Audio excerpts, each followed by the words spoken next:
it actually still feels more than relevant today. Consider the influence of television, even in the digital age. Just think about last week and consider the power that networks like Fox and CNN continue to wield over that nebulous thing called public opinion. Even on social media, this same divide seems to be reflected in the same way.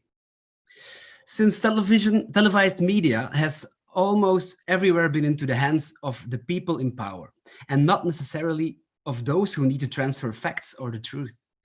The big question of today is it different now? Did everything change with the rise of social media? Or are people still living in bubbles, maybe even without knowing so? With today's session, we will discuss a very popular and timely issue, namely the power of social media. We'll talk about the way individual users or groups use social media platforms to influence and shape the public opinion of users and their followers. The session will offer an interesting discussion between different stakeholders and experts in the fields, ranging from Facebook representatives to children's rights advocates. Topical, interactive, revolutionary. Over to you, Sabrina. Thank you very much, Niels, for setting the scene. And as you said, I'm very delighted to welcome a diverse panel of experts with us today. And I thank everybody for accepting our invitation to join this revolutionary discussion. I welcome Jutta Kroll, who advocates for children's rights in the digital world and is a project manager at the Digital Opportunities Foundations, where she's also the chairwoman of the board. Jutta is also a member of several steering groups and advisory boards at European and international level. She works also in close collaboration with the Council of Europe, the European Commission, the IGF, MEC, and UNESCO. Welcome, Jutta. Thank you very much for joining us today. I also welcome Magdalena Dudzińska, who is a psychologist and trainer by passion and profession. She is president of a foundation in Poland, and on a daily basis, she runs her own training company and cooperates closely with local authorities on projects related to cyberbullying and new technologies. Thank you very much, Magdalena, and welcome. I also welcome Anastasia Diakova, who in 2019 was appointed as the advisor on online safety at the office of the Vice Prime Minister at the Ministry of Digital Transformation in the Ukraine. Anastasia took a leading role in the development of the National Strategy on Child Protection in the Digital Environment 2020 to 2026. She also closely collaborates with relevant NGOs and industry partners in the field at national and international level. Welcome, Anastasia. Thank you very much for joining us. Also, warm welcome to David Miles, who is the head of safety at Facebook for Europe, Middle East, and Africa. He has more than 20 years of executive management experience within technology, regulatory, and charitable work, including experiences at IBM, Compaq, and the British Board of Film Classification. David is also a former member of the expert panel for UNICEF's Global Fund to End Violence Against Children and worked extensively as part of the We Protect Global Alliance and the Child Dignity Alliance. He's also a former member of the UK Council for Child Internet Safety. Welcome, David. And last but surely not least, Ricardo Campos, who is Director of Legal Grounds for Privacy Design in Sao Paulo, Brazil, and currently also is Chair of Public Law, Legal Theory and Media at the University of Frankfurt in Germany. Welcome, Ricardo. Thank you very much to all our experts for joining us today. We're very thrilled to have you with us. Before we're kicking off today's discussion, I'm also very excited to welcome two of our Better Internet for Kids youth ambassadors, Kathleen from Germany and João from Portugal, who are both also extremely active within the Youth IGF. So I'm sure you have seen them in previous sessions already. The next part of this workshop will actually be moderated by Kathleen and João. We have prepared some interactive opportunities also for our audience today to join the panel discussions with our experts right from the beginning, as it's the tradition for the IGF. As we are talking, and Niels mentioned this already, about the role of social media today, its importance and the power to influence our opinion, or possible also our decision, As it's a manner in a revolution, we are also letting young people take the floor, because we find it as extremely important to involve children and young people into the discussion, as they have been growing up with technology and unfortunately are also very often exposed to technology. In addition to these interactive opportunities that everyone will receive throughout the discussion, we also encourage our audience to post your comments and questions throughout the workshop in the chat. Niels and myself will be monitoring this, and there will be some time towards the end of the workshop to flag your comments and questions to the expert panel. With any further ado, I'm handing over now to Katrin and Joao. Thank you, Sabrina. So happy to be here. Just a short introduction about how the next minutes will go. So we want to show you some pictures because we decided that we want to talk with you in the language that young people are using, which is basically pictures and memes. And we want to show you some of them. Also, our panelists haven't seen them, in case you wondered. And we prepared some questions, as Sabrina said, for all of you, and we will be really happy for you to participate. And also we have some questions for our panel, and we want some short answers. And yeah, I'm looking forward to it. And I think we can get started with the presentation of the pictures and the first poll question.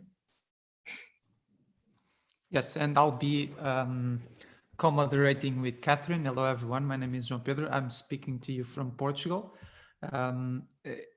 We'll be, as Catherine said, try to change a little bit the paradigm of both how we discuss this topic, but also a little bit influencing the way we're doing discussions and debates at the whole, at the broader level. So feel free to take some ideas from what we are doing. I guess we'll start with the first picture and the first question.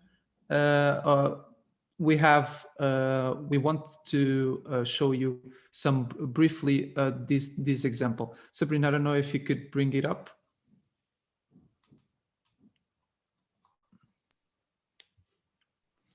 Otherwise, I'll do it from my end.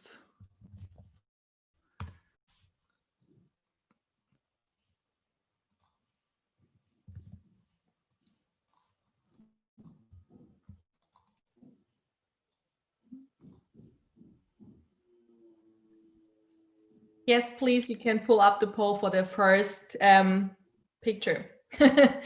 But maybe we just wait a second until you can see the picture, because only then the question's making sense, probably.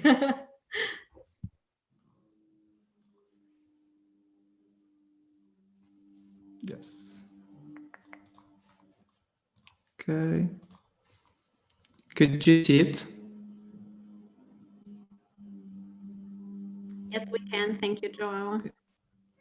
Okay, so basically on this first picture, what we want to discuss here is the idea that nowadays we're seeing these movements and trying to stay in touch with these ideas through social media. The first question for you to think and look about it is just order by ascending responsibility what you're seeing here. So what you can see is someone that was on the street and was just getting robbed and ended up in the death of a woman. You also see on this building the idea of people retweeting and reposting things about it, but perhaps not doing what should be doing. Briefly, you could vote for it, and we would like to see the results.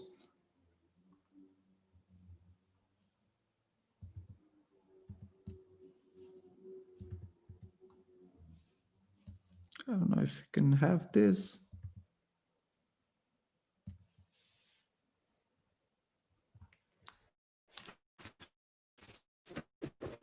Very interesting.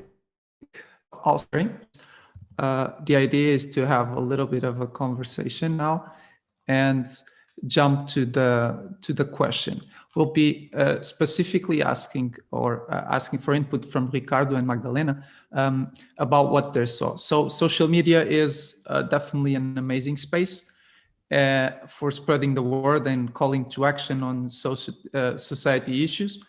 But how far are we from the connection between this virtual activism and which is definitely enhanced by our comfort behind the screen, and how is this changing our behavior? The question is, to what extent can we support? Can we say that internet and social media is supporting or hindering actionism in the offline reality? Okay, so maybe I will start. Hello, I'm very glad to be here. Well, the first thing which popped in my mind actually when I was looking at this picture was a bystander effect, and you use the bystander in the poll, right? I don't know, you all know what the bystander effect is actually. So I will just explain shortly. Like, it's when there are a lot of people present, and it's emergency situation, and like the more people are actually present at the scene, the less likely somebody will try to help.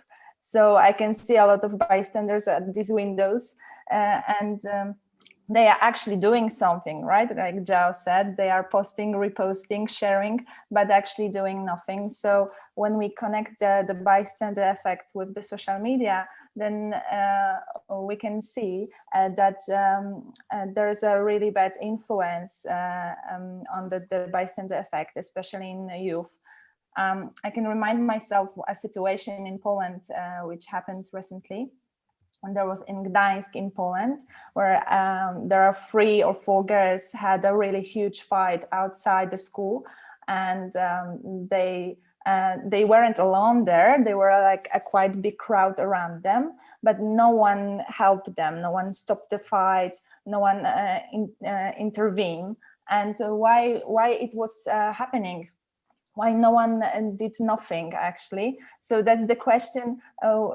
Maybe bystander effect explain, but actually we need to think about why young people are more posting something in the internet and less likely doing something actual.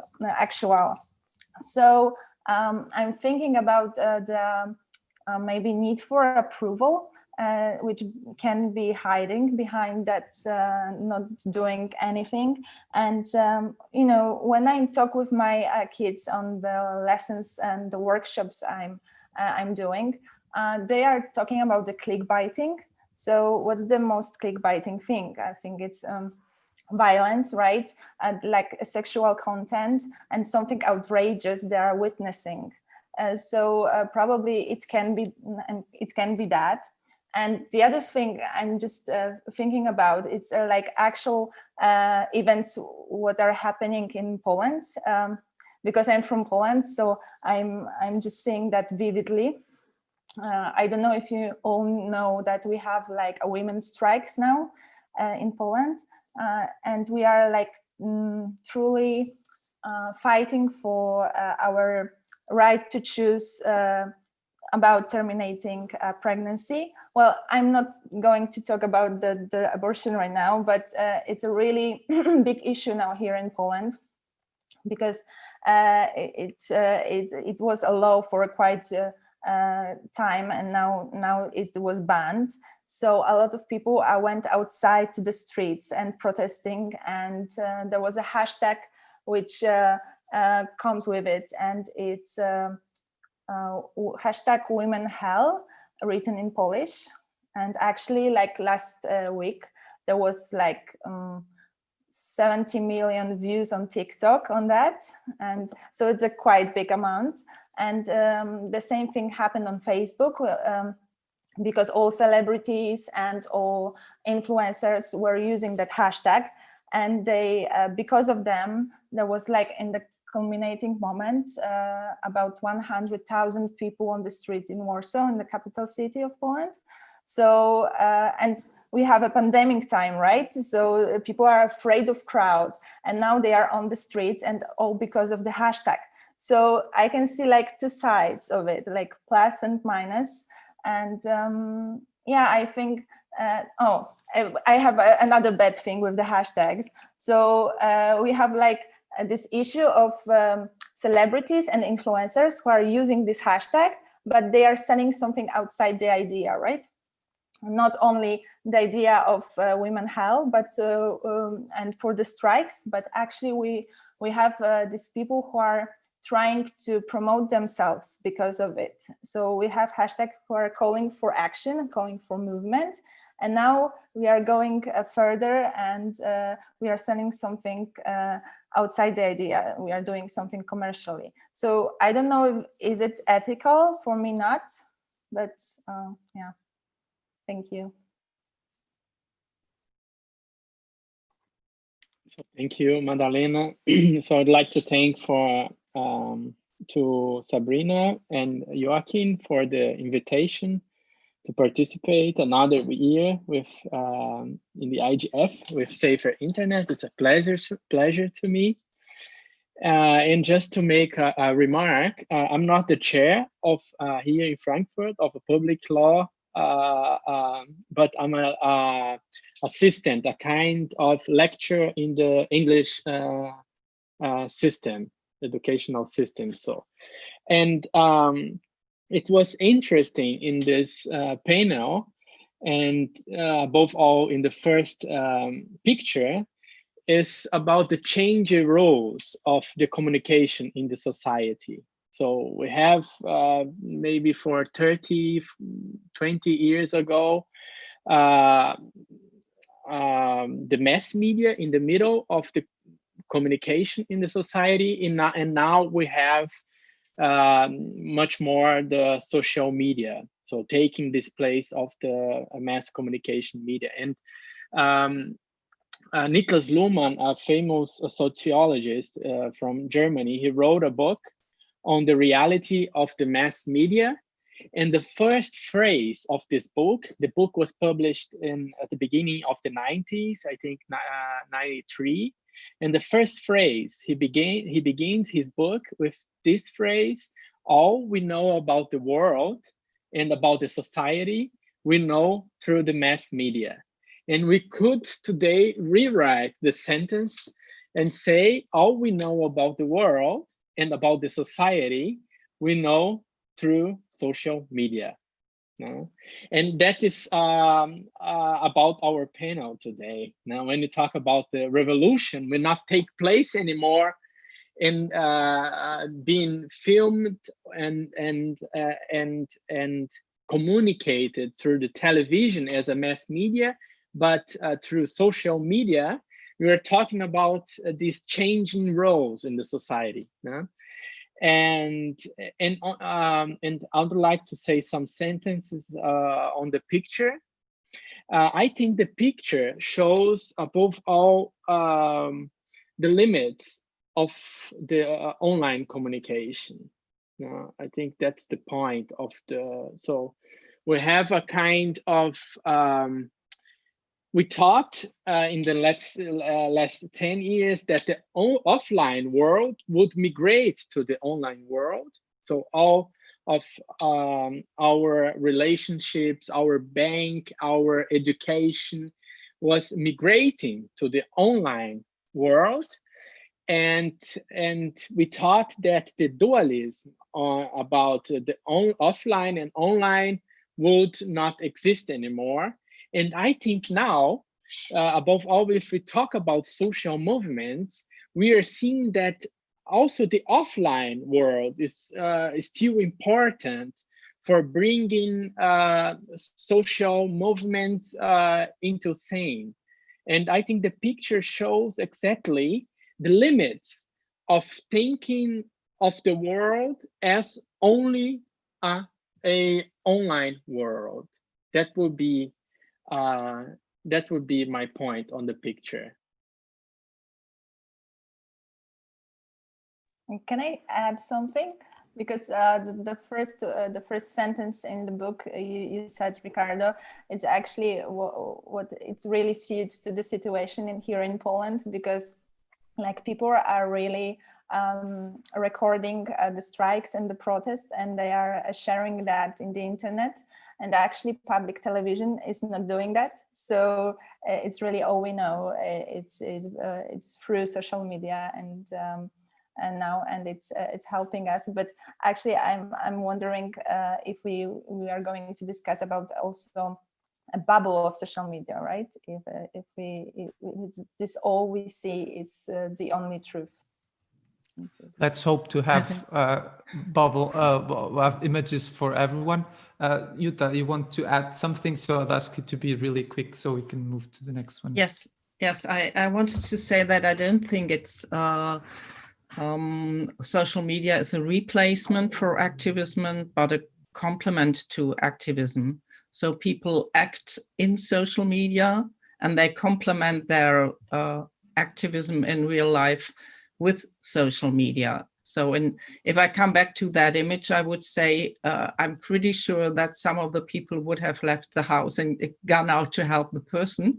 But also they would have taken a video and spread the message of what had happened in their street and what they have faced. So so they would also plead for the people to also react to such a situation. So it's both, it's complementary to each other.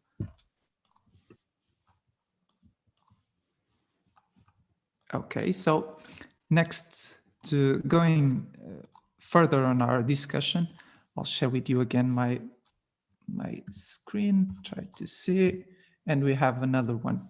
Catherine. And just to be clear on what happened with the questions, it seems that you get all the questions at one time, which of course doesn't make so much sense, because we want you to answer like the question which is with the picture. So if we pull up the next question, please just answer question 2 and not the others, so we can get your opinion, and we try if this is working, and if not, we will kindly ask you to put all your opinions about that into the chat. So what you see is a really famous picture, and maybe you haven't seen it from Oprah, but from other famous people who are doing this action, I think, I don't know, a year ago or something.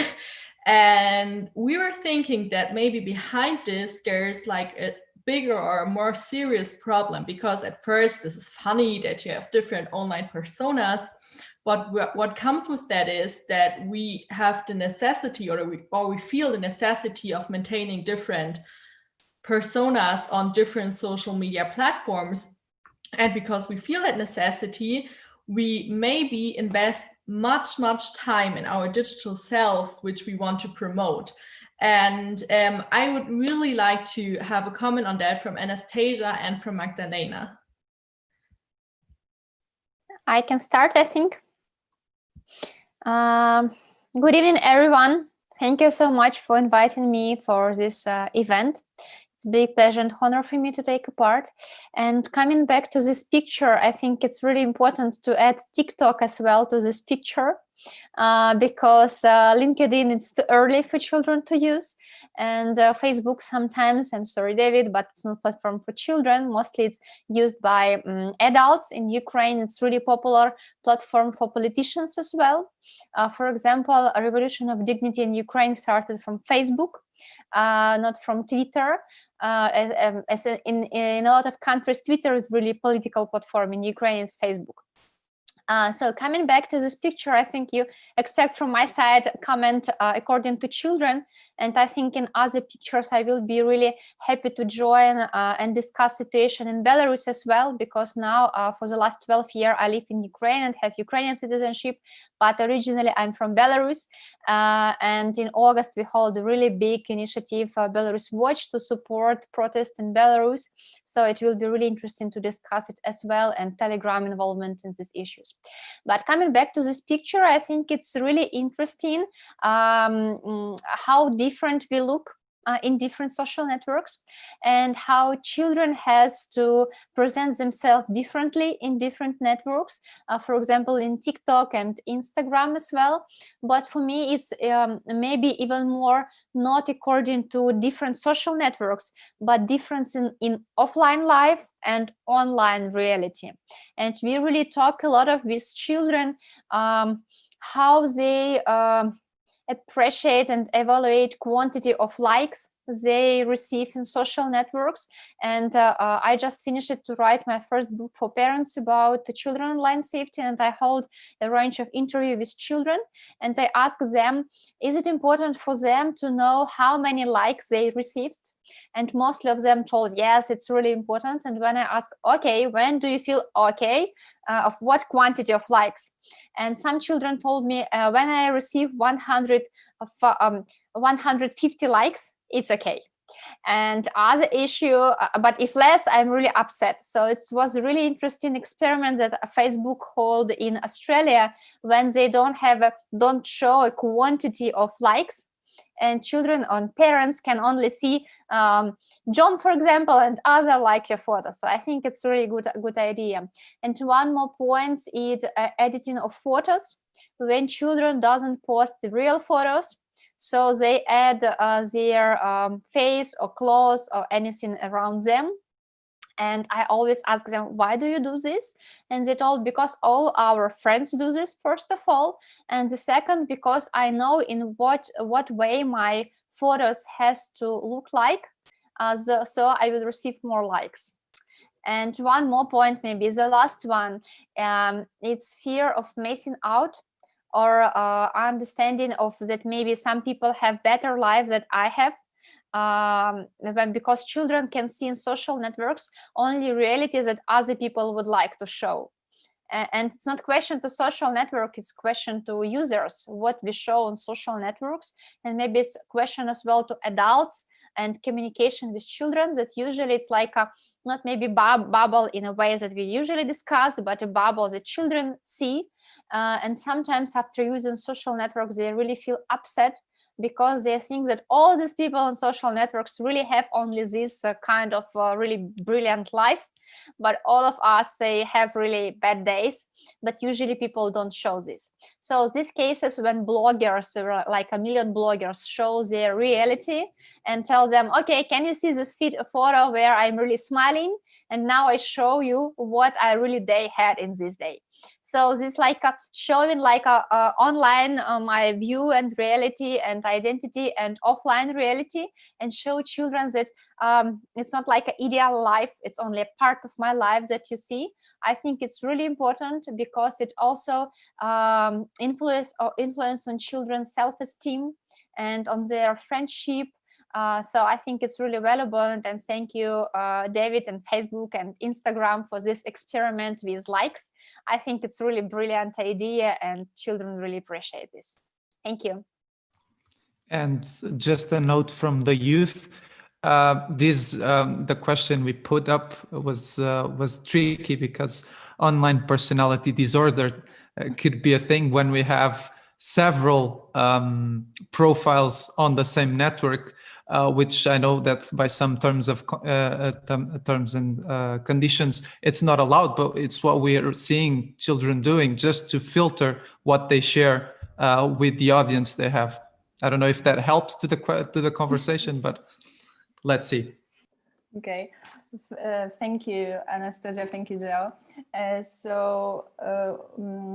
I will start with the question, I think, because when we see like Oprah profiles, like the first question comes to my mind is like, what's the need behind this profile, right? This profile, these networks, they're in the internet for a reason. They were made up for a reason. So when we are uploading our pictures on Tinder, what's the need for it? Maybe it's a need for love, maybe it's a need for closeness, maybe it's a need for, I don't know, feeding our ego, right?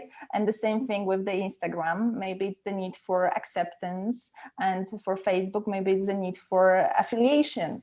So there are different needs. So maybe that's why we need the different profiles to fulfilling our needs, probably. But you were talking, Anastasia, for children. I would think about the youth, because with teenagers I'm talking mostly. So they are doing a lot of comparison, and they compare themselves. Probably that's true. They compare themselves to real world and what they can see in the Instagram. But actually, when I think about myself, I compared myself too when I was adolescent.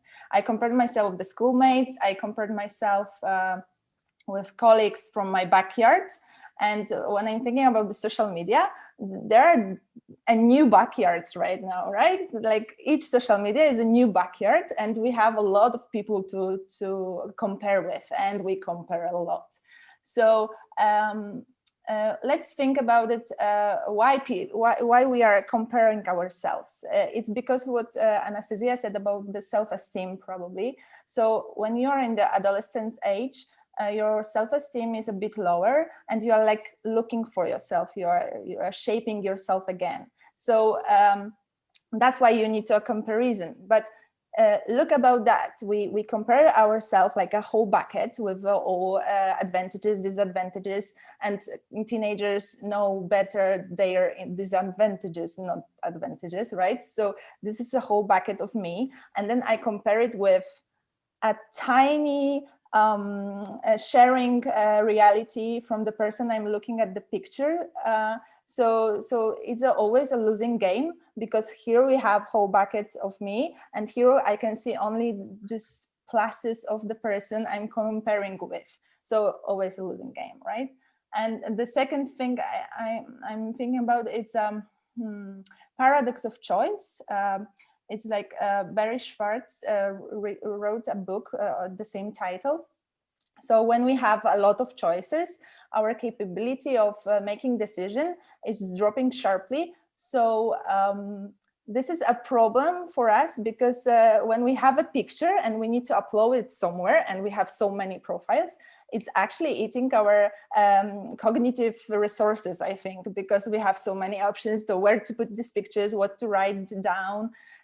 So yeah, I think we need our cognitive resources for more important decision. So let's be careful at it, I think. Thank you. And Magdalena, could I sort of follow on from that from a Facebook perspective? And thank you for your comments, and Anastasia's as well. I think it's really interesting. This is my fourth IGF. The very first IGF that I attended was in 2009 in Sharm el Sheikh. And then social media was barely discussed. It's really interesting. It was just a fairly periphery issue. It was predominantly text-based. Newsfeed was a completely new idea. So I think one of the things I would put out there first and foremost is one of the reasons why Facebook in its early stages really gained ground was because it really harbored this sense of an authentic profile. If you go back to that era, you had MySpace and other products, and you could have anonymity and false names and so on. So one of the core principles of connectedness within Facebook is an authentic profile. That's really, really important. And so that's where its origins come from. And I think the other thing to say, you know, speaking to the title of this discussion, and I'll come to the picture in a moment, social media is not a fixed phenomena. It's not only a Facebook phenomena. There are lots of types of social media that extend into gaming and into other areas, but just look at how social media is involved. We're looking at 4 images there of pictures. You know, pictures are actually fairly 2015. You know, we're now video, we're now streaming, we're now doing IGF in this format. 10 years ago, this would have almost been, what we're doing now would have been almost inconceivable. And the power and connectedness of Facebook is not about just the authentic individual, but of groups, of video, of free expression. And our challenge in terms of our community standards, which is about what we allow and don't allow on the platform, is to get the balance right between freedom of expression, privacy, and safety. And then how do you apply those things across multiple cultures? Because that's the other thing about IGF. IGF is a global phenomenon. And one of the things that's really interesting is the image that you put up there. For many young people in Africa, they have feature phones that wouldn't allow them. They don't have the data access to view that kind of content. So the youth demographic globally is not seeing it in the same way always as we think. And in fact, accessibility and digital literacy is still a problem, particularly in the global south in these areas. But I think what social media does is drive connectedness, and that's really important. I think the other thing I would say too is that as social media has evolved in terms of its functionality, so have the responsibilities on us as a business and other technology companies.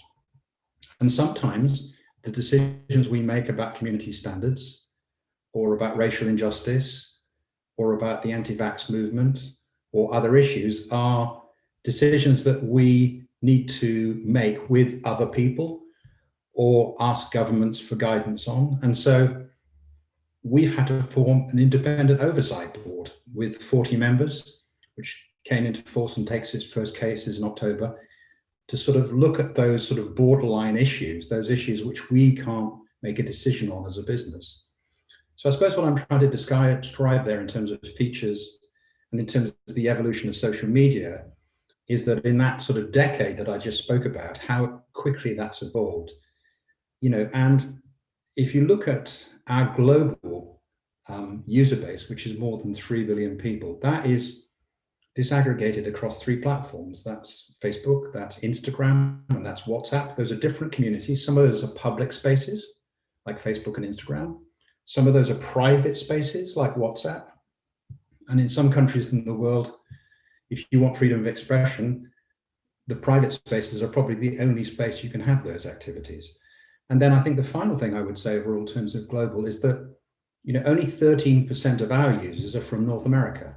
So we're truly a global technology. And as a consequence of that, our user community is very large and diverse, and it's very complex following these issues. And I think the final element too is that young people, particularly teens that are on our platform, because we have a minimum age of 13, are huge drivers of innovation on our platform in terms of thinking and the way it's used. If I look at what they do on Instagram, their well-being is really important. And then, as Anastasia pointed to, we've experimented with the idea of hiding likes and working those kind of things. We have amazing well-being resources, safety centers, and young people tell us a lot about how we need to evolve our product. And they tell us what they want and how they need it. And that's why this kind of discussion is important today, because often young people are the biggest drivers in terms of innovation and technology. And that's hugely exciting. You're seeing that in all sorts of forms in terms of, short form video, music, all those different creative areas. And they just happen to come together on social media platforms like Facebook, which is very exciting.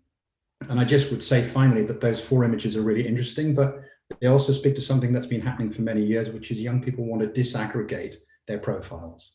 They have the profiles for their clubs and for their groups. They want, if they're 14 or 15, they would probably consider Facebook more of an adult platform than Instagram. They're making those choices. The really important thing is that we have to provide the tools to make sure that they make the right choices, both in terms of their privacy, their rights, and their safety. And we always have to work really hard on that, because just like our business model, it's evolving constantly. So those would be my observations about the picture and this discussion today. Thank you. If I may step in just with one comment before we go over to that image, because I do think it's very important to bear in mind how much children's development can benefit from this somehow playing with different identities and different profiles. And I do think we have never had before a situation where children could, in such an environment, try out their identity and even try out an identity with a different gender, for example. And that is so important in times of their development. So I do think that is really, it's an assured right for children in Article 6 of the UN Convention on the Rights of the Child, that their right to develop should be given. So I do think there are really good opportunities within social media for the tryout of identities. Thank you for listening. Thank you. Yeah, great. Yeah, they can give a really short comment about something which Jan Hoppmann was writing in the chat, which was really interesting. I think that we also need to think about the question if we have different personas in the offline world. And I think our behavior in different social groups, online and offline, is something which is going well with our next picture, Joao. Yes, exactly. And more than being a space to experiment, there's also the question of not how safe or how private or with who are we sharing, but the time we spend there. And this is a very provocative meme, so don't take it too literal. The idea here is that we're living experiences through these digital platforms, and we have influencers, bloggers, very different profiles sharing experiences, and the majority of young people, and perhaps even the adults right now in this pandemic situation, literally living experience others right at their sofas. And this is a tricky question, given this current state that we should stay at home, we should perform social distancing and so on. But how does this affect us?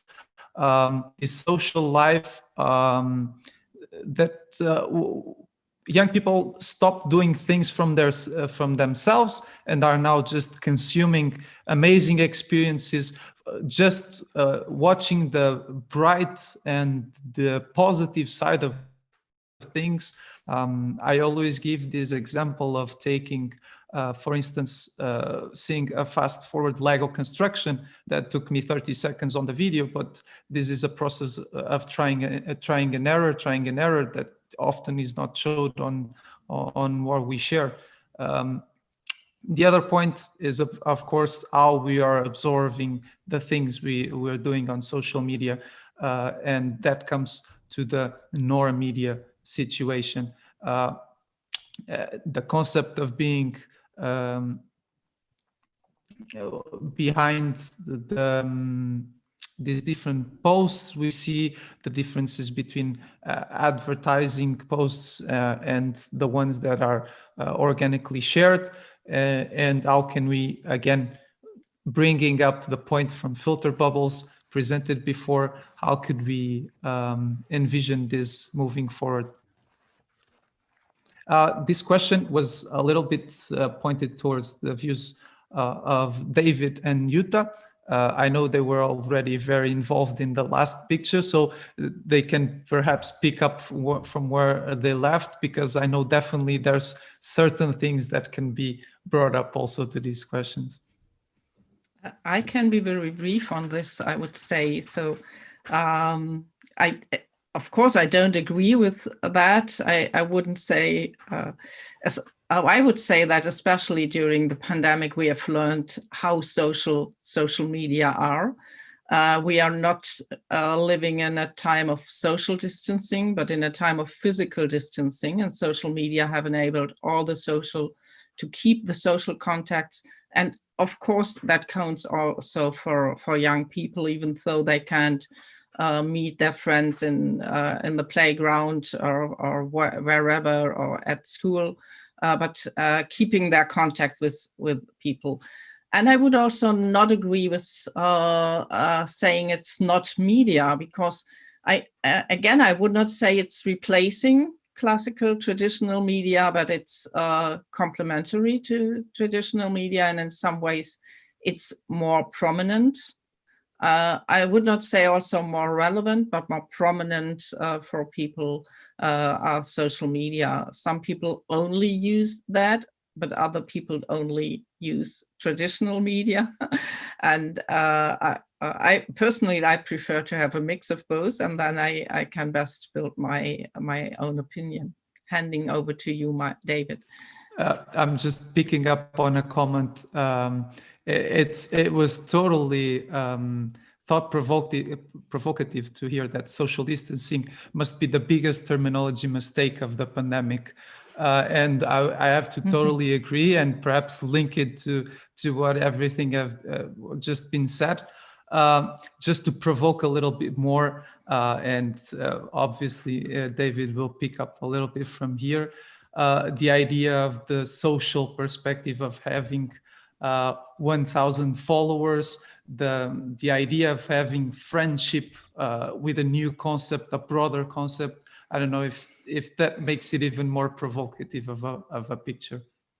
Yeah, I mean, I think it's a good point. And following on from Jutta's comments there, I suppose a few things. First and foremost, inevitably, as adults who often are not on the apps that we're speaking about in large numbers, often talk about things like, you know, excessive screen time and screen addiction and so on. And if you look at what the research says, and there's some amazing research done by Dana Boyd in the US as an ethnographer, or Professor Sonia Livingston in the UK, all of these very interesting experts. What they say really is it's not the quantity of time, it's the quality of time and what they're doing. And I think that's really key. You know, if you were to ask a 7-year-old what they were doing, they would be doing educational things, they would be doing fun things and so on. And there are some prominent literary experts, academics, that actually believe that screens are almost a new form of literacy in their own right. And actually they pointed to the fact that prior to substantial screen times, there was significant evidence, for example, at a gender-based level, that young males in particular, as they grew older, used and wrote less and read less. And actually all of those trends in terms of declining literacy as you get older have reversed, because young men and women are online conversing, typing, messaging. They're communicating in a way that they never thought was possible before. So I think we need to look at screen use in a much more holistic way, I think. I also think when I speak to young people, and I speak to a lot of young people all over the world, is that we should give them more credit for what they're doing and trust them that they really do know what they're doing, but also that they're realistic about what friendships are, their real friendships and so on. And they see it as very complementary to their peer structure and the way they work. And I've seen a number of examples of how young people use that connectedness, particularly under COVID, to remain close to the people that they love and the people that they are friends with, and their schoolmates and their groups and their clubs. And in a COVID world as we're in now, that's played a really vital role, particularly for young people's mental health in this kind of situation, where that sort of kind of relationship is really important for their development. So I think the sort of judgment-based approach to things like likes and fear of missing them out can be a bit overplayed at times. And I think, you know, I often talk to young people who are far more relaxed about this. And I think we just have to take a more balanced perspective and take a more evidence-based perspective about what young people want from technology. Glad we have a picture for that. I'll try to move it forward and hand it to Catherine while I share the... Yes, so we have a lot of different themes at today's session because we couldn't decide on what is the most important topic. So a hard card, but maybe it's not that of a hard card. We're going to the theme of elections and political candidates. So of course, this question maybe doesn't concern smaller children, but of course, young people who are allowed to vote. And of course, a lot of young people, also very young people, are political, and they see stuff on their different websites, what political candidates are sharing with them. So the question for us kind of goes into two different directions. The first one would be to Ricardo.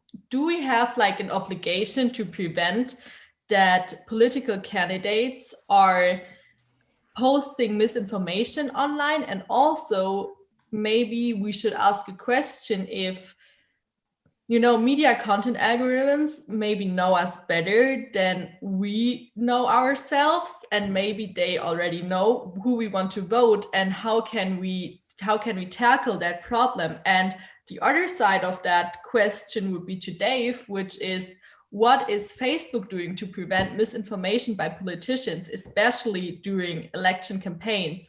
I mean, of course, we see Donald Trump as the biggest example, but I mean, there are a lot of local politicians in our countries who are sharing misinformation with the people.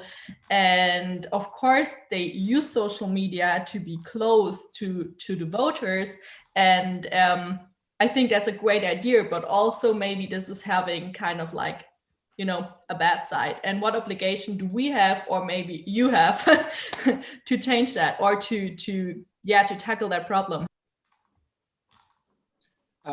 Thank you. That's a really interesting question, because also in the political system, they are facing the same problem of this transition from the mass media communication to platform communication. And for example, just to give an example, in Brazil, the electoral law before the internet used to regulate till today, but for 20 years ago, used to regulate if, for example, if a certain candidate should appear 2 minutes or 5 minutes on the television, and for that, for gain more time, the candidate needs to make collisions with another parties and so on. So if you have a great collision, you have more time on television. If you don't have collisions, you don't have time on television. And that was interesting because all these laws was taught for the society of mass communication. And now we have social media. So you cannot anymore control by law how a candidate appears on the public sphere. So now the electoral law is facing a new challenge: how to regulate who appears and who not appears. And we have, and now this is a question for David. So we have the scandal for the Cambridge Analytica, and it was also on this problem. So now we have the election in another field, in another technological field.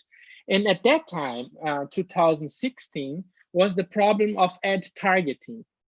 Now, as I see, I think the problem is now faced by Facebook, but that time was really this problem. So the transformation of the communication in the society from a mass communication society to a platform communication society, and this for elections is really decisive for the candidates and also for the society.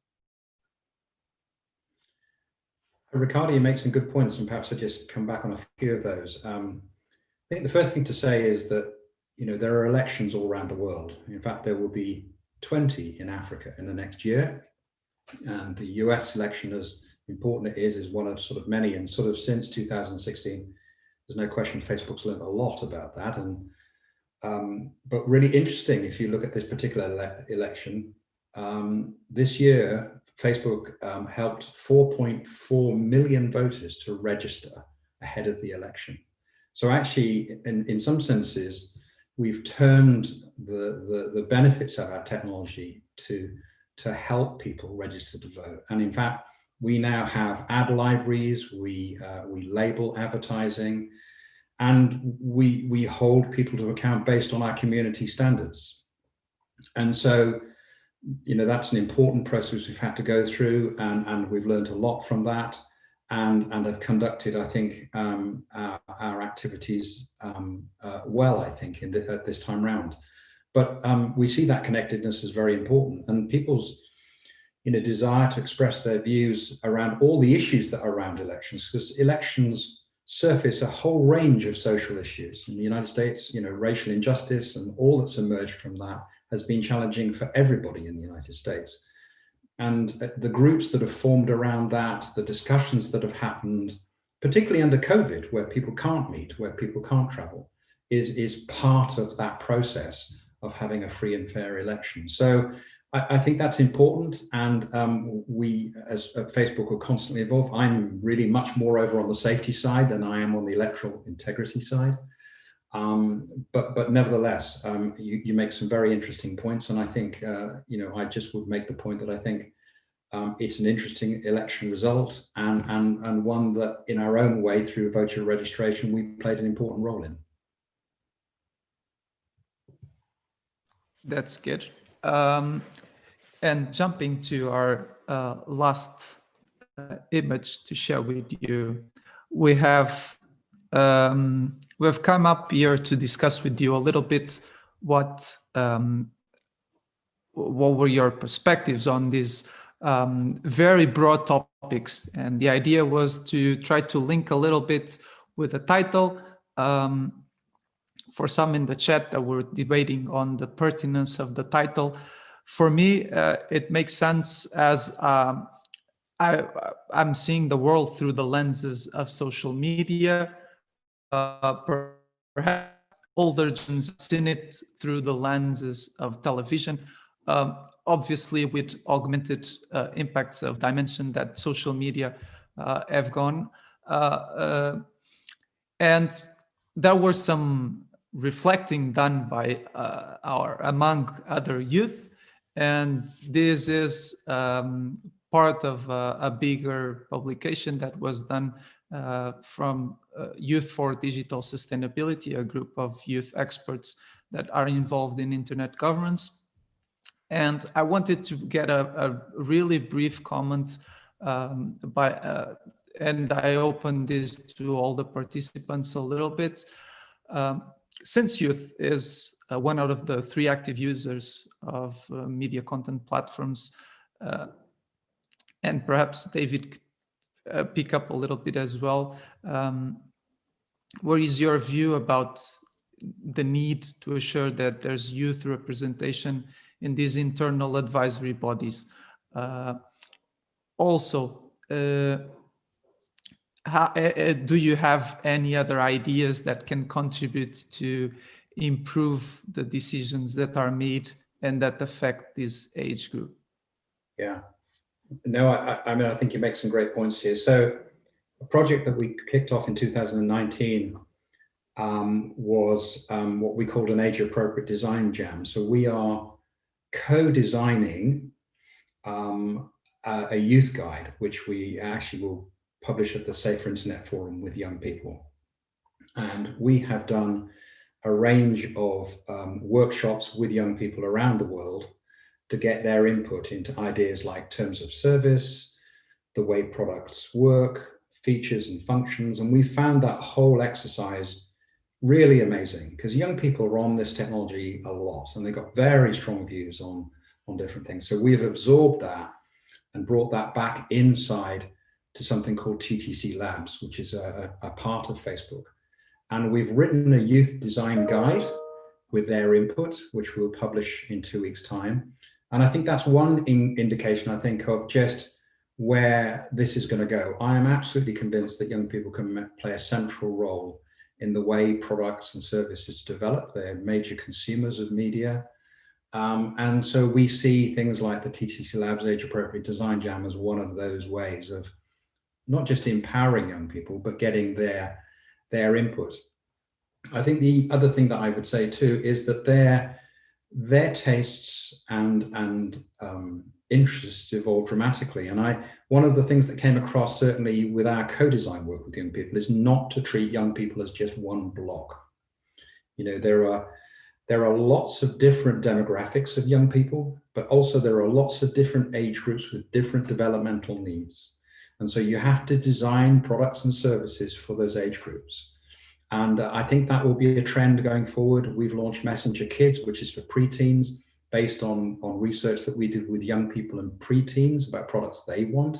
And that's been hugely successful outside of Europe.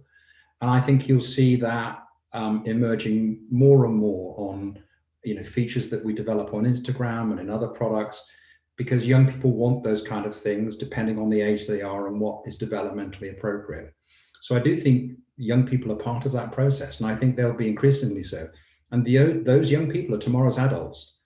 And I think they will also, as adults, make a significant contribution to the way the internet develops. And I don't think that there'll be the same generational gap that there has been in the past around that. So they'll skip forward, I think, much more to what the empowering capabilities are of the internet than maybe previous generations who've struggled to get their head around the complexity and fast-moving nature of those kind of things. And I think the final thing I would say is, lots of other things need to change. Education needs to change. It needs to be much more responsive to the digital world that young people are from. In many schools in Europe, we keep children away from technology in schools. And in fact, that probably needs to be rethought. So I think these barriers that we've placed based on old ways of working, both in terms of education and other things, will probably need to change too. And I think young people can be part of that.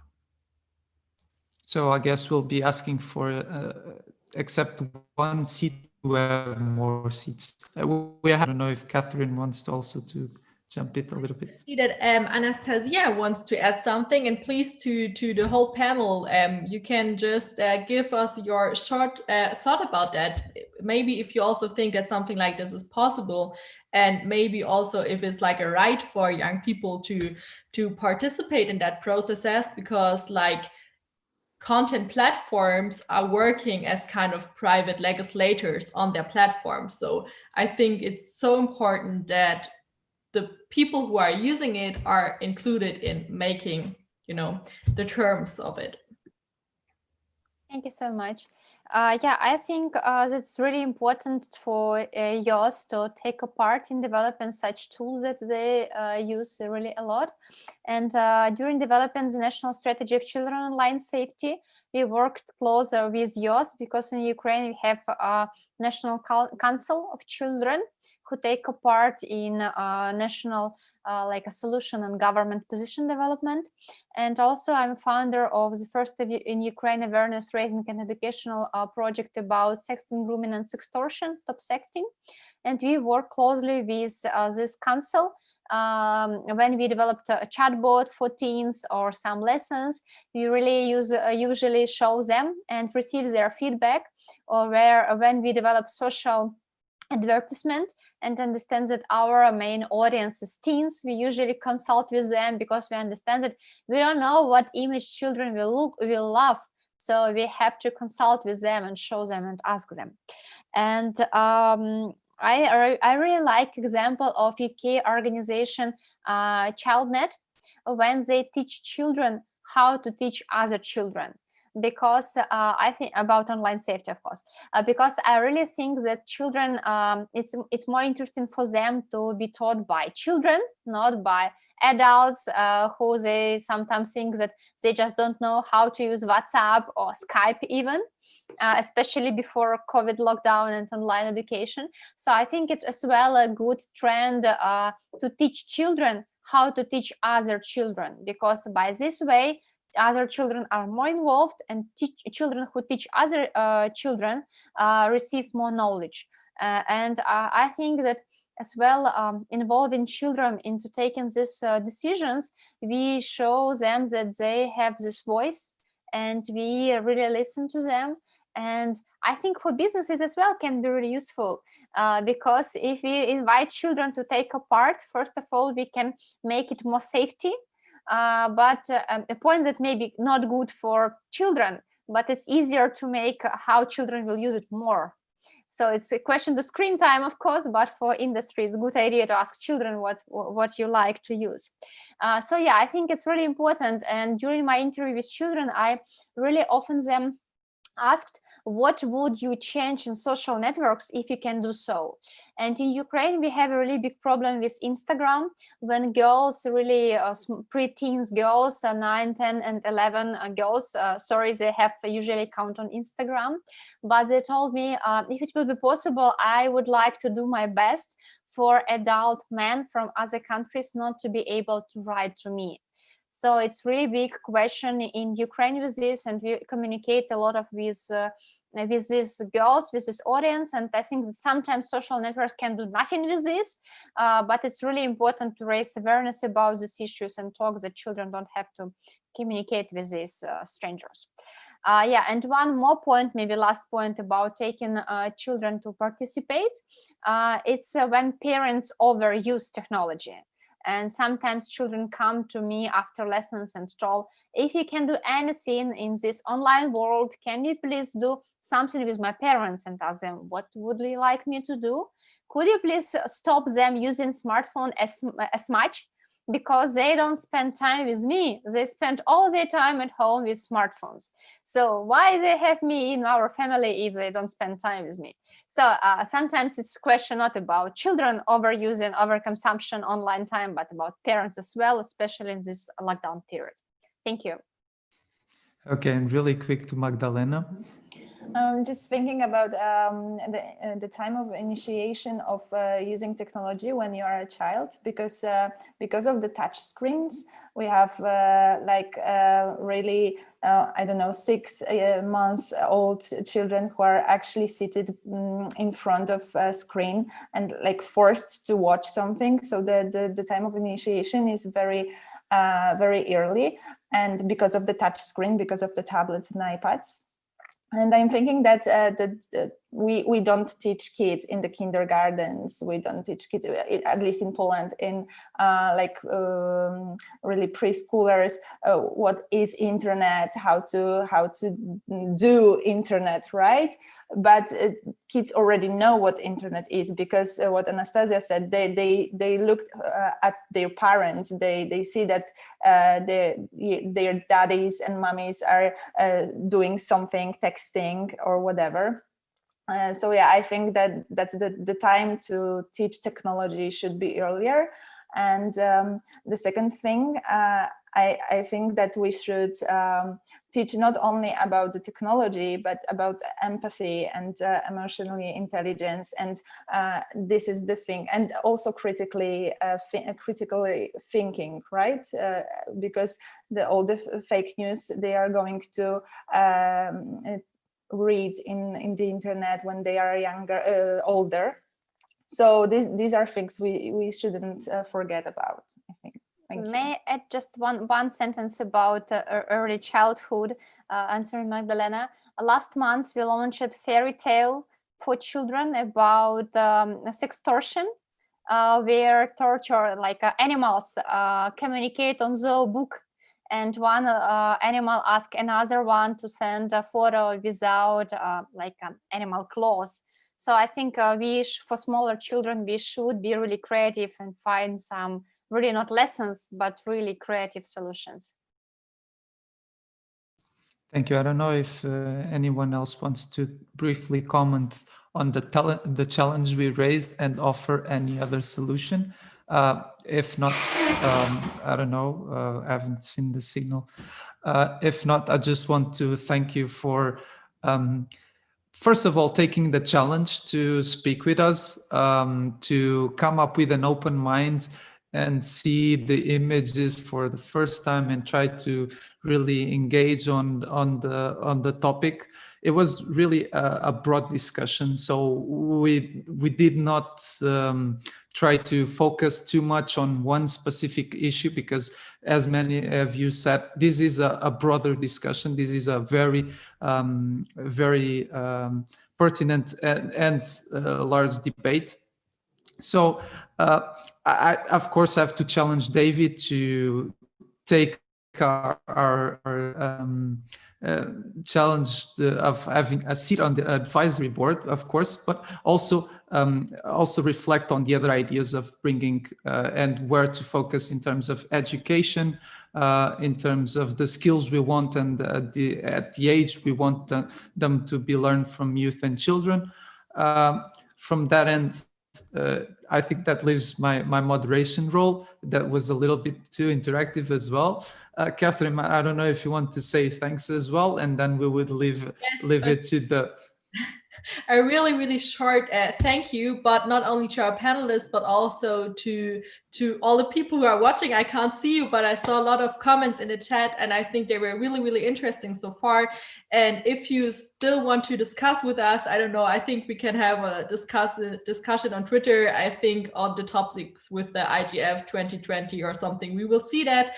And yeah, I'm happy to hear what your questions in the Q&A are. Thank you so much, Katrin and Joao, for preparing this interactive part, and which we believe also supported inclusiveness and also gave our participants today the chance to join already the discussion from the beginning of the workshop. And as you said, there's indeed a lot of conversation took place in the chat already. We do have some time for questions now, so a reminder to everyone who would like to ask a question to our panelists that you can do this in the Q&A section, or you can also simply raise your hand and we will surely be able to unmute you. I will just start. There is one question addressed to David from Daphne Stevens, and this is linked to the picture we have seen concerning the elections. So the question is, Facebook is encouraging people to vote. Are they encouraging people from all sides of the political spectrum? Because when you're only doing this aimed at one particular side, this may negatively affect the elections. In order to make sure that this does not happen, isn't it better for Facebook to strictly act against election interference, and besides that, try to keep out of this debate as much as possible? Yeah, great question. Thank you very much. And again, I must reiterate, I'm not from the electoral side of Facebook. I deal with child safety and other areas. So what I would say is that the ability for people to register for vote, which is really important. I mean, this year was the highest level of registration ever in US history. So I think we played a role in that, and that is done through the news feeds without any political alignment. So I would say that, you know, from my perspective, that seemed to be a fairly objective way of ensuring people had the opportunity to have a free and fair vote in what was a very challenging election. And that is, I suppose that's probably the main thing I would say. Thank you very much, David. There was another question in the Q&A section, which is not addressed specifically to one panelist directly. So I'm just posting this into the group, which was about raising awareness, because we have heard a lot of things that the different experts have been doing, but people are asking, as an individual adult, for example, what can I do to support this message? What can I do to raise more awareness and help children to not only be safe online, but also to be aware, to develop critical thinking skills and also empathy, as we heard before? Any tips or recommendations from the panel?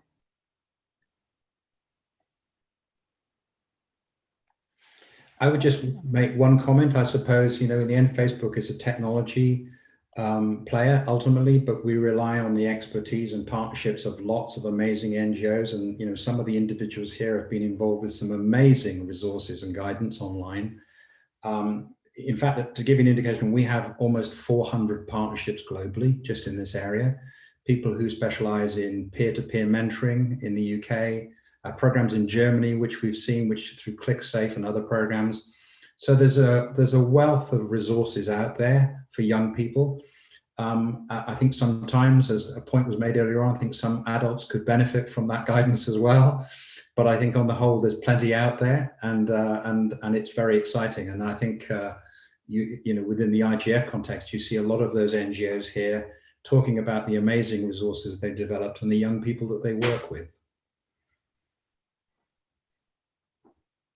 Anyone else from the, yeah? I've already posted a link to the National Academy of Media and Screens in the Netherlands. And I do think they do a lot of work in this regard. They have huge programs also for teaching digital literacy in schools. So I'm not sure what's the background to Daphne's question, that she says there is barely any attention in education about digital literacy in the Netherlands. So maybe she can explain a little bit more what's against what backdrop she's posed to that question.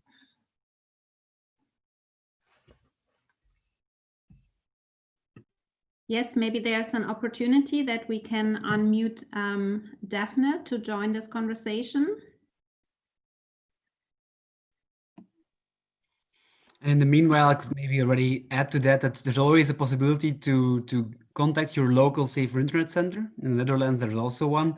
And they will always have people who will lobby towards politicians to change things like this. For example, I do this in Belgium. So it's always good to know that you always have a local Safer Internet Center. Great, thanks. Can you hear me? Yes, welcome. Perfect. Well, first of all, thank you for the very interesting discussion that's been going on. It was very interesting, and I have a lot of things to think about. Where my point of view came from is mostly when I'm talking with the children who are living in my street and with my nieces and nephews who go to primary school and who started high school. I just noticed that they have such little awareness, and when I ask them if they get taught on school about it, they always say no, and we just learn it ourselves and we just talk about it with friends and stuff. But it might be that it's just very limited, and it's only to the schools that those children go to that I talk with. So that's basically what my question was based on. But still, thank you for sharing the resource. I'll definitely look into it. So I'm not from the Netherlands, so I don't really know about the situation in your country. But what I've learned from a lot of research is that media literacy training, media literacy teaching takes a lot of different forms. It's of course not only learning about how to use the technology. It's also about critical thinking, about ethical thinking, and it comes in very different ways. And I do think that all the people who do digital literacy education do need to be really careful what messages they convey to the children, because many of the messages that we as adults have developed and designed for media literacy training turned out in the end that they are just not comprehensible for the children, that they have a different way of thinking. And sometimes when we think, okay, that's very clear and obvious what they should do or shouldn't do, and we try to educate in that way, a lot of these things are missing their target. And therefore I do really appreciate approaches where I've understood from Anastasia that she's planning for peer education. I do also think another way of doing it is let young people participate in the development of such training, of such educational resources, so that they are more addressed to the target group that we want to reach. Thank you.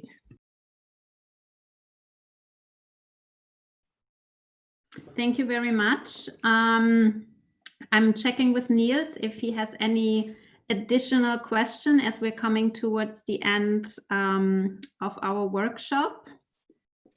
No, I'm scanning the chat, and it seems that we have tackled everything. Okay, very well. 7 more minutes. Yes, very good. As we're coming to the end of our workshop and we have about 5 minutes left, I would like to give the opportunity to our panelists for a final closing question, and also looking towards what is next, looking into the future, possibly future IGF discussions. And as we only have 5 minutes left, we have picked a yes and no question to answer. I think we have understood based on the discussion, and we also agree that by now the revolution that is started already, that is ongoing, is clearly social mediatized. But the final question to our panelists would be if it's also already democratized. I'm starting with Anastasia. The revolution is social mediatized, but also democratized, in your opinion? I would like to believe so, and especially example of Ukraine revolution of dignity and revolutions that happen now in Belarus, that all of them started through social network in Ukraine from Facebook and Belarus in Telegram, and also actions that we have organized to support Belarus Watch in August was organized through Facebook. Thanks to Facebook platform, we were able to contact people, Belarusian people in all around the world, and involve more than 30 cities all around the world to support this initiative. So I think that social networks really allow us to involve power of people to stand for their rights, because no TV channels in Belarus show now reality what happens there. And Telegram and social networks the only opportunity to receive this information. And according to Telegram, in Belarus now you can receive a fire or term in jail if on your phone you have Telegram. So it's really forbidden channel. And I think social networks and social communication messengers, the only opportunity for revolution in some countries to stand for their rights and to at least have a chance to be a Democrat, because of course Belarus is not a democratic country for the last 26 years. So I think, yeah, it's opportunity to become democratic countries thanks to social networks. Thank you, Anastasia. Magdalena. Well, I was listening to the Anastasia, and I agreed. And I'm thinking about Poland right now, that we have some cases when students and pupils are actually, I don't know, they are forbidden to join this sacrament of confirmation because they used hashtags women hell, or teachers, it's like they are investigated because of they are having like layouts on the picture profile on Facebook with the lightning sign, which is a symbol of women's strikes now. So yeah, I'm totally agree what Anastasia said. So I see that in Poland, and I really believe it will be democratized also. Thank you. Thank you, Magdalena. Ricardo, is the revolution democratized? So I think the question is much more complex than a one-way answer. And of course, we have had a democratization of the communication with social media, but we have another problems with that. And we're also discussing that it's a problem of disinformation. And that will be the negative effect of this complete democratization of information, because you cannot trust anymore an organization, because Facebook do not produce a content. No? And in Brazil, I'm still working in a bill on content moderation, the transparencies, obligations for the platforms, and so on. And I think it's really important to focus in these two paths. So you have a democratization of the information, but on the other side, we have also another problems that we need to face. Otherwise, we don't have a public sphere, we don't have discussion, we don't have people informed, because democracy presupposes good information. Without good information, you cannot vote. No? And now we have new intermediaries, and now we're talking about what is the obligations of the new intermediaries. And I would put focus on these two ways. So, you know, we don't have only one way. Democracy is democratizing, but we have also another path on that we need to discuss much more than only democracy through information. Thank you, Ricardo. Jutta, what's your opinion? I would say yes, but there's still room for improvement, and that's all. Thank you, Jutta. That was great. And last but not least, David. Yeah, well, I think Facebook is about building communities and bringing the world closer together. you know, I think social media has been revolutionary in that process globally, and there are huge responsibilities that we absolutely understand. But as I think I said earlier on, you know, our technology will evolve to meet those challenges. It's in our interests to make sure that people see information that is accurate, that reflects, you know, the decisions they make, gives them freedom of expression, gives them right to activism, empowers them and connects them to the ones that they love and run businesses and do all the things that they need to do. In other words, to be a mirror of the real world we're in. And I don't doubt the challenges of that, but given that really has only happened in the last decade, we've come a huge distance. And I think, as I referenced earlier on, things like the oversight board and many of the other things that we do are an indication of the fact, I think, that we take those responsibilities very seriously. And I would have to say overall that I believe the benefits far outweigh the challenges that we sometimes face, but we're up to those challenges, and we believe that, you know, more long term with social media, as it sort of evolves and people really embrace it as they do around the world, it can only be a force for good. Thank you very much, David, and to all the other panelists. I believe this gives us some good food for thought, and surely it was not just a simple yes or no question, and I believe has opened a Pandora box of future discussions that we definitely hope to continue at this IGF, but also at future IGFs, because we do believe that today's workshop also touched up on very important key pillars of the IGF. We talked about trust, we talked about inclusion, privacy, identity, and last but not least, surely also youth participation. So big thanks also again to Katrin and Joao for joining us today. And of course, to all the key panelists for taking the time out of your busy agendas, and to the audience. And we do hope that today's workshop was interesting and fruitful, and you also felt like you were able to participate in a similar way as we would all be together face to face in the same room. Please, everyone, stay safe and healthy, and we do wish you a good continuation of this virtual IGF, and very good evening from Brussels, and I do hope to see many of you in person very soon. Thank you very much, and good evening. Thank you, everyone. Thank you. Thanks. Bye. Bye-bye. Thank you.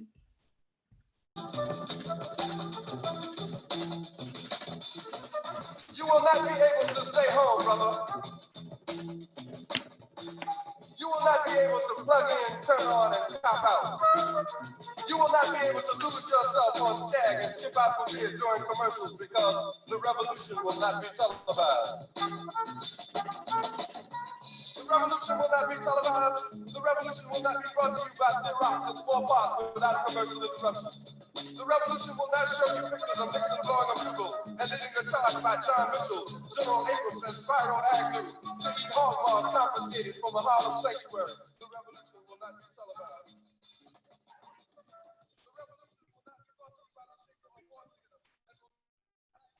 That was the outro. Bye. Bye, everyone. Bye. Bye-bye. Thank you so much. Thank you all.